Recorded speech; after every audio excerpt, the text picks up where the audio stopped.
어디야? 집에 언제 들어와? 점심때가 다 지났는데 지금 어디서 뭐하고 있는 거야? 나 지금 정숙이 엄마 만나서 장보고 점심 먹고 있지. 그냥 짜장면이라도 시켜 먹던가 해요. 나 아직 마트에 있어. 아니 짜장면은 무슨 짜장면이야? 나 지금 점심 먹으려고 집에 들어왔는데 오래 나가 있을 거면 밥이라도 차려놓고 나가야 할 거 아니야? 그럼 밥통에 밥 있고 냉장고에 반찬 있으니까 차려 먹어요. 아침에 먹다 남은 찌개도 냄비채로 냉장고에 들어있으니까 그냥 가스불에 데워서 먹으면 돼요. 나보고 밥을 차리라고? 너는 지금 그게 나한테 할 소리냐? 아니, 그럼 지금 장 보러 밖에 나와 있는데 어떻게 하라는 건지 모르겠네. 어차피 택시 운전하면서 밖에 다니다가 맛있는 식당 있으면 점심은 사 먹을 수도 있잖아요.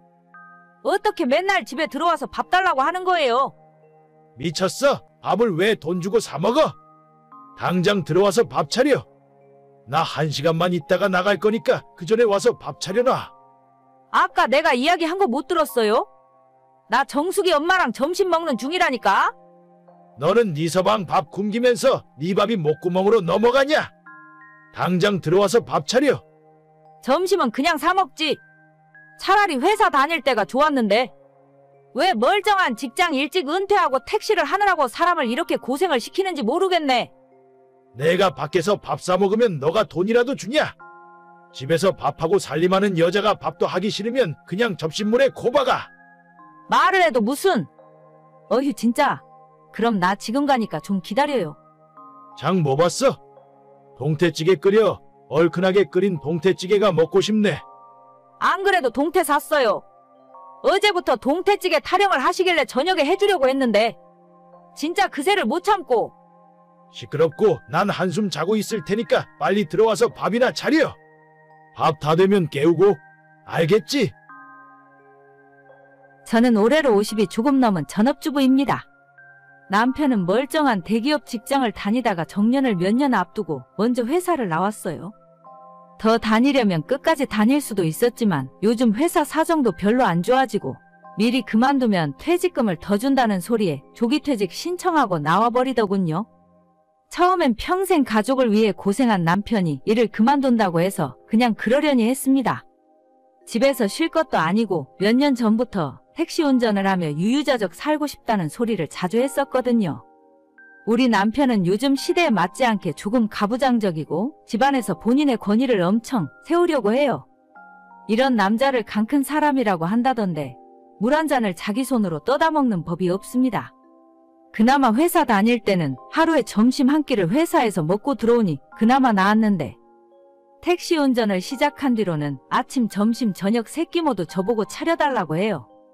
집에서 살림하는 여자가 남편 밥 차리는 게 뭐가 그렇게 힘드냐 하실 수도 있지만 어째 나이를 먹을수록 점점 반찬 투정도 심해지고 저를 밥하는 식모쯤으로 여기는지 함부로 대하는 모습을 보며 점점 기분이 좋지 않았습니다. 나 지금 집에 가는 중이야. 모처럼 친구들 만나서 술 한잔 하기로 했거든. 20분쯤 후에 도착하니까 술상 좀 봐놔. 갑자기요? 지금 8시밖에 안 됐는데 무슨 벌써 술상을 봐달래? 그냥 친구들이랑 밖에서 먹어요. 우리 저녁도 아직 안 먹었으니까 아예 그냥 요기 될 만한 걸로 차려놔. 고기 좀 있나? 고기 있으면 신김치 썰어놓고 좀 볶아놔. 아니, 내가 하는 말 듣고 있긴 한 거예요? 어차피 저녁도 안 먹었으면 밖에서 밥 먹고 오면 되잖아요. 1차로 밥 먹고 술 한잔 하다가 이따 집에 와서 간단하게 한 잔 더 해요. 그럼 내가 술상 봐줄 테니까. 나보고 갑자기 손님 초대했다고 저녁상 차리라면 당황스럽지. 누가 뭐 대단한 진수성찬 차리래. 내가 너한테 뭘 기대한다고 당황을 해. 그냥 국물 떠먹게 찌개나 하나 끓이고 고기에 김치 썰어놓고 볶아. 그거랑 밥만 있으면 되는 거지 뭐. 한두 번도 아니고 매번 이렇게 사전 예고도 없이 친구들 불러오고 진짜 아침부터 저녁까지 밥 차리다가 내 인생 다 끝나겠네. 밥하는 게 너가 할 일 아니야. 누가 보면 내가 못할 일 시키는 줄 알겠어. 잔말 말고 20분 있다가 도착하니까 밥상 차려라. 3명이니까 양 좀 넉넉하게 하고. 나 안 해? 뭐? 너 지금 뭐라고 했어? 나 안 한다고. 나 더 이상 밥 안 차린다고. 밥순이가 밥을 안 차려? 지금 파업하겠다는 거야. 너가 요즘 배부르고 등 따시게 사니까 개념을 상실했나 보네. 집에서 밥하기 싫으면 뭐하러 내 집에서 살아? 그냥 짐 싸서 나가. 안 그래도 짐 싸고 있어. 당신이 옛날부터 마음에 안 들면 나가라고 했잖아. 내가 나갈 테니까 당신 맘대로 하고 살아. 너가 지금 나가봐야 지 몸 하나 건사할 수 있을 것 같냐? 돈을 벌 줄 알기나 해? 아니면 뭐 제대로 아는 거나 있어? 평생 집에서 밥이나 하고 살았던 주제에 뭐 집 나가겠다고? 맘대로 해라. 나 지금 나갈 테니까 다시 오라고 하지나 마요. 카드는 다 집에 놓고 가. 그거 다 내 돈인 거 알지? 그렇게 남편이랑 싸우고 저는 집을 나왔어요. 지난 30년 가까운 시간 동안 저 인간이랑 같이 살면서 인격적인 대접을 받지 못하고 살았던 것 같습니다. 막상 나오니 막막했지만 일단 딸한테 연락을 했고 딸이 당장 자기 집으로 내려오라고 했습니다. 딸 집에서 며칠 지내면서 진짜 앞으로 어떻게 해야 하나 고민을 하고 있었죠. 예전에 딸을 어느 정도 키워놓고 저도 나가서 간단한 일을 해보려고 했었는데 남편이 여자가 무슨 일이냐며 집에서 밥이나 하라고 못하게 막더라고요. 생활비가 부족한 건 아니라서 그냥 그때는 남편 말을 들었는데 이런 날이 올 줄은 몰랐죠. 20대 이후로 돈 버는 일을 안 해봤으니 할 줄 아는 것도 없었고 딸네 집 근처 식당에서 일을 시작했습니다. 예전에는 저런 식당 일은 어떤 사람들이 하는 건가 싶었는데 그게 저였더라고요. 그리고 월급을 그렇게 많이 버는 일인 줄 몰랐습니다. 커다란 갈비집에서 주방보조로 일을 하는데 첫 월급을 300만 원을 받았고 6개월 뒤에 월급을 또 올려주겠다고 하는 겁니다. 이 돈이면 남편이 지금 택시를 하며 벌어오는 돈보다 훨씬 많은 돈이었어요. 아직 50대 창창한 나이라서 20년은 거뜬히 이 일을 할 수 있을 것 같고 딸은 이참에 아빠랑 이혼하고 재산받아서 갈라서라고 말을 해주었습니다. 야, 네 엄마 어디 있냐? 너네 집에 있지? 당장 오늘 안에 집으로 기어들어오라 그래. 안 그러면 영원히 못 들어올 줄 알아? 아빠는 엄마한테 기어들어오라는 말이 뭐야 대체. 아니, 아빠는 엄마한테 미안하지도 않아. 내가 그 여편네한테 뭐가 미안해? 밥하는 여자한테 밥하라고 한 게 그렇게 잘못이야? 진짜 아빠는 안 되겠다. 엄마 안 들어간대. 엄마 취직했어. 웃기는 소리 하고 있네. 평생 집에서 밥이나 하던 아줌마를 누가 돈 주고 써? 이 동네 근처에 갈비집에서 일하고 있어. 월급 300만 원 받는데. 뭐 300만 원? 그 인간이 돈 버는 재주가 있었네. 앞으로 돈 벌라 하고 나는 놀러 다녀야겠다. 아직도 정신 못 차렸어? 엄마는 아빠랑 이혼하고 혼자 살 거야. 이혼하고 재산 분할하면 그 돈으로 집 구해서 살 거래. 이혼 맘대로 하라 그래. 근데 재산 분할을 내가 왜 해줘? 평생 내가 뼈 빠지게 번 돈인데. 그냥 나가려면 지 혼자 나가면 되는 거지. 진짜 아빠는 뉴스도 안 보고 살아? 평생 가정주부로 살아도 재산 분할 해줘야 돼. 아무튼 나는 아빠한테 할 말 다 했어. 난 무조건 엄마 편이니까 나중에 이혼 소송할 때 서운해하지 마. 넌 그게 키워준 애비한테 할 말이냐? 야, 너네 엄마 안 오면 너라도 와서 밥 좀 차려라. 어휴, 아빠는 진짜 언제 정신 차릴래? 이제 아빠 밥 차려줄 사람 없다고. 엄마한테 손이 발이 될 정도로 빌어도 모자랄 판에 잘하는 짓이다. 그럼 나는 어떻게 살아? 야, 내가 이대로 참고 있을 것 같아? 딸이 남편이랑 하는 대화를 저도 옆에서 같이 보고 있었는데 참 가관이었어요. 어차피 집에 다시 들어갈 생각은 없었지만 정말 없던 정도 뚝 떨어지더라고요. 딸의 도움으로 변호사까지 만나서 이혼소송 준비 중이고 변호사 말로는 남편 재산의 최소 3분의 1에서 40% 정도는 제가 받아올 수 있을 거라고 하네요. 결혼 생활하면서 살림만 했기 때문에 재산은 아무것도 못 받는 줄 알았는데 이럴 줄 알았으면 진작에 할 걸 그랬나 봅니다. 돈이 들어오면 딸이 사는 집 근처에 저 혼자 살기 좋은 작은 집 구해서 손주도 봐주고 일도 하면서 그렇게 살 생각이에요. 오히려 남편한테 눈치 보며 생활비 받았을 때보다 제가 나가서 돈을 버니 당당하고 먹고 싶은 거 사고 싶은 게 생길 때마다 남편한테 혼날 걱정 안 해도 되니 너무 좋아요. 이혼 소송 시작한 뒤로 남편이 지금이라도 집에 돌아오면 용서해주겠다고 하길래 앞으로 하고 싶은 말 있으면 변호사 통해서 하라고 해줬습니다. 끝까지 저한테 그동안 잘못했다, 미안하다는 소리는 못하나 봐요.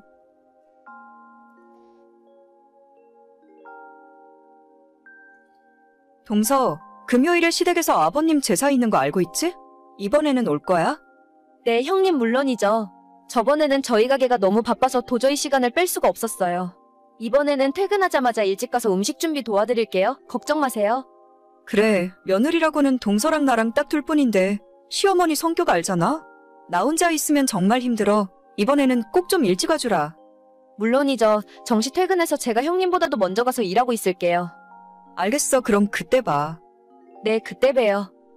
저희 시댁에는 제사가 1년에 3번씩 있어요. 그중에 시조부모님 2분 제사는 보통 아들들만 가서 간단하게 지내는데 아버님 제사만큼은 며느리 둘이 총출동해서 제사 음식 준비를 해야 합니다. 어차피 시댁에도 시어머니밖에 없기 때문에 조부모님들 제사는 간단하게 약식으로 대충 하셔서 저희 며느리들까지 갈 필요는 없거든요. 얼굴도 모르는 시댁 조부모님들 제사에 며느리까지 올 필요 없다면서 그때는 어머님이 전부 혼자 알아서 하십니다. 하지만 아버님 제사만큼은 음식 준비도 살벌하게 하고 완전 명절이 따로 없을 정도로 준비합니다. 탕국도 2종류 끓이고 각종 전에 산 적에 시아버지 살아계실 때 가장 좋아하시던 음식인 탕포묵도 만들고 잣죽도 끓여야 하기 때문에 정말 제사 준비할 때 손이 많이 가더라고요. 시집와서 지금까지 15년 동안 제사 준비를 하고 있는데 1년에 명절 2번과 아버님 제사 때만큼은 정말 혀를 내두를 정도로 힘이 듭니다. 명절은 어차피 휴일이라 그렇다 치고 아버님 제사가 있을 때는 보통 저는 회사에 월차를 써요. 어머님이 오전에 장을 보시고 오후에 3시, 4시부터 준비를 시작하시는데 저도 집에서 쉬고 있다가 3시쯤 시댁으로 건너가서 함께 일을 하거든요. 그런데 저보다 4년 늦게 이 집안 며느리로 들어온 동서가 자꾸만 이 핑계 저 핑계를 대면서 아버님 제사 때 늦게 오거나 어떤 날은 아예 코빼기도 안 보이고 오지 않는 겁니다. 사실 저희 남편이나 시동생은 아버님이 하시던 가게를 물려받아서 일을 하고 있어요. 남편이 본점을 맡고 있고 2호점을 시동생이 운영하고 있습니다. 저는 결혼 전에 다니고 있던 회사를 계속 다니는 중이긴 한데 그래도 저희 집안이 잘 먹고 잘 살 수 있는 건 아버님 덕분인 것이 맞죠. 결혼할 때 집도 한 채씩 사주셨고 워낙 받은 것이 많아서 명절 제사 준비 정도는 며느리들이 해야 한다고 생각해요. 하지만 매번 눈치 보면서 빠져나가는 동서 때문에 정말 스트레스 많이 받고 있습니다. 동서 벌써 5시야. 대체 언제 올 생각이야? 동서? 무슨 일이라도 있는 거야? 카톡 보면 바로 전화 좀 해줘. 동서, 진짜 1억이야? 이번에도 안 올 거야? 결국 저녁 10시에 남편과 시동생이 가게 문을 닫고 올 때가 되어서야 겨우 같이 들어오더라고요. 오늘 시동생 가게에 단체 손님이 있었다면서 일손이 모자랐기 때문에 자기가 가게에서 지금까지 일하다가 같이 왔다고 하는 겁니다. 저는 직장 다니는 사람이지만 동서는 결혼한 뒤로 집에서 살림하는 가정주부예요. 가게에서 일손을 도와주기는 개뿔, 지금까지 설거지 한번 도와준 적 없다는 것도 알고 있습니다. 뻔히 눈에 보이는 거짓말을 하면서도 전혀 미안해하는 기색도 없고 뺀질뺀질 피해 다니기만 하는 동서 때문에 제가 열받은 적이 한두 번이 아닙니다. 그렇다고 저까지 시댁 제사에 안 가기에는 어머님 혼자서 하실 일이 너무나도 많습니다. 한 번은 너무 스트레스 받고 짜증나서 시어머니한테 하소연을 한 적도 있어요. 나는 회사 다니면서도 월차 내고 와서 일하는데 동서는 맨날 이 핑계 저 핑계 대고 도망 다니고 진짜 억울해 죽겠다고요. 하지만 우리 시어머니 정말 성품이 성인군자 저리 가라 하실 정도로 온화하신 분이라서 동서 때문에 서운하다는 식으로 이야기를 하면 음식 준비하는 것 자기 혼자 해도 되니까 저보고 저녁 9시에 천천히 오라고 하시는 분입니다. 결혼하고 지금까지 한 번도 시어머니가 화를 내거나 저희 며느리들에게 잔소리 한 번 하시는 걸 본 적이 없어요. 남들은 결혼할 때 집 사줬다고 본전 뽑겠다면서 시집살이 시킨다는데 저희 시어머니는 함부로 집에 찾아오신 적도 없고 오히려 손주들 태어날 때마다 수고했다면서 큰 액수의 용돈까지 며느리한테 쥐어주고 가시는 분입니다. 이러니 제가 어떻게 어머님을 외면할 수 있겠어요. 그런데 정말 성인군자 저리 가라 할 저희 시어머니가 올해 드디어 못 참고 폭발을 하셨는데 그게 또 동서 때문이에요. 지난달 말 아버님 제사를 이틀 앞두고 시어머니가 저와 동서에게 말씀을 하셨어요. 내일 모레 아버지 제사인 건 다들 알고 있지? 물론이죠. 네, 어머님, 알고 있어요. 내가 이번에는 몸이 너무 안 좋아서 도저히 준비를 못할 것 같구나. 너희들 둘이 일찍 와서 장부터 보고 음식 준비를 해줘야 할 것 같은데. 네, 제가 내일 회사 가서 하루 쉰다고 이야기할게요. 아침에 장 보러 제가 갈 테니까 걱정하지 말고 푹 쉬세요. 저도 형님을 도와서 같이 준비 열심히 할게요. 그래, 고맙다. 내가 같이 가야 하는데 허리가 너무 아파서 일어날 수가 없구나. 만들기 힘든 건 다 빼도 되니까 잣죽이랑 황포묵만이라도 직접 만들어줬으면 좋겠네. 이번에만 너희들이 신경 좀 써주면 고맙겠다. 네, 아무 걱정하지 말고 쉬고 계세요. 어머님한테 잘 배웠기 때문에 문제 없어요. 맞아요. 저희 잘할 수 있어요. 저희 시어머니가 작년 겨울에 무릎 수술을 받으셨는데 그때 이후로 종종 허리가 아파서 고생을 하셨어요. 최근에는 집안에서 거동하시기도 힘들 정도라서 제가 자주 찾아가 반찬도 챙겨드리고 밀린 집안일도 대신 해드렸거든요. 그래도 어머님에게는 아버님 제사가 1년 중 가장 중요한 행사라서 그때까지는 꼭 쾌차하고 일어나실 거라 생각했는데 이번엔 정말 상황이 심각하긴 한가 보다 싶었습니다. 시어머니께서 신신당부를 하셨고 저도 다음날 회사에 출근해서 하루 월차를 냈어요. 그리고 아버님 제삿날 당일 오전 남편을 출근시키고 난 후에 일찌감치 시댁으로 향했습니다. 동서는 아직 도착하지 않았고 저는 일단 혼자서 장을 보러 가기로 했어요. 어머님이 적어주신 물건들을 받아들고 마트와 시장을 오가며 필요한 물건들을 전부 구입했습니다. 장을 다 보고 다시 시댁에 도착했더니 시간이 오후 2시가 넘었더라고요. 그때까지도 동서에게선 연락 한 번 없었고 저는 어머님과 함께 늦은 점심을 먹었죠. 동서, 오늘은 진짜 늦으면 안 돼. 3시까지는 꼭 올 거지? 어머님 진짜 누워서 못 일어나신단 말이야. 나 정말 이러면 화낼 거야? 가게에서 일 안 하고 있는 거 내가 모를 줄 알아? 하지만 3시가 넘어버린 시간에도 동서가 오지 않아서 저는 이번에도 또 땡땡이를 치려는가 보다 생각하고 동서의 도움을 포기한 채로 혼자 제사 준비를 하기 시작했습니다. 저 혼자 일을 하고 있으니까 어머님께서 왜 미련하게 혼자 하느냐고 동서에게 전화를 걸었어요. 하지만 제 연락도 안 받는데 어머님 연락이라고 받겠습니까? 보나마나 가게가 바빠서 도와줬다는 핑계를 대면서 저녁 10시나 되어야 오던지 하겠죠. 혼자서는 힘들어서 못한다며 어머님이 자기가 도와주겠다고 나섰지만 자리에 앉아있기도 힘든 사람이 무슨 일을 하겠어요. 어머님은 그냥 안방에 누워 계시라고 하고 저 혼자 할 수 있는 데까지 하겠다 오기를 부렸습니다. 도저히 못할 것 같은 몇 가지는 아예 제껴놓고 제사상에 올라가는 필수적인 것들부터 하기 시작했어요. 이리 뛰고 저리 뛰고 원래 시집 오기 전에는 요리라는 건 전혀 모르고 살았는데 속으로 괜히 죄 없는 남편 욕을 엄청 하면서 혼자 음식 준비를 했죠. 시어머니가 자꾸 제 눈치를 보시면서 도와주려고 하시길래 안방에 붙들어 메워놓고 다행히 남편이 오기 전에 일을 다 끝낼 수 있었어요. 동서는 이번에도 시동생과 함께 오늘 가게가 얼마나 바빴는지 아냐면서 너무 미안하다고 다음엔 꼭 일찍 와서 도와드리겠다고 약을 올리더군요. 저는 화낼 기운도 다 사라질 정도였고 빨리 집에 가서 쉬고만 싶었습니다. 어머님이 저 대신 혼을 내주실 거라 생각했지만 평소처럼 아무런 말씀 안 하시더라고요. 하지만 며칠 뒤에 어머님으로부터 뜻밖의 소식을 듣게 되었어요. 큰애야, 너 이번 주 주말에 시간 좀 비워라. 저요? 시간이야 많은데 갑자기 무슨 일이세요? 뭐 시키실 일이라도 있으세요? 아니, 내가 요즘 너 차를 얻어 타고 다니잖니? 차가 도저히 낡아서 영 불편해서 못 쓰겠더라. 내 맘에 드는 넓고 편한 차로 사줄 테니까 차 바꾸러 가자. 어머님, 저는요.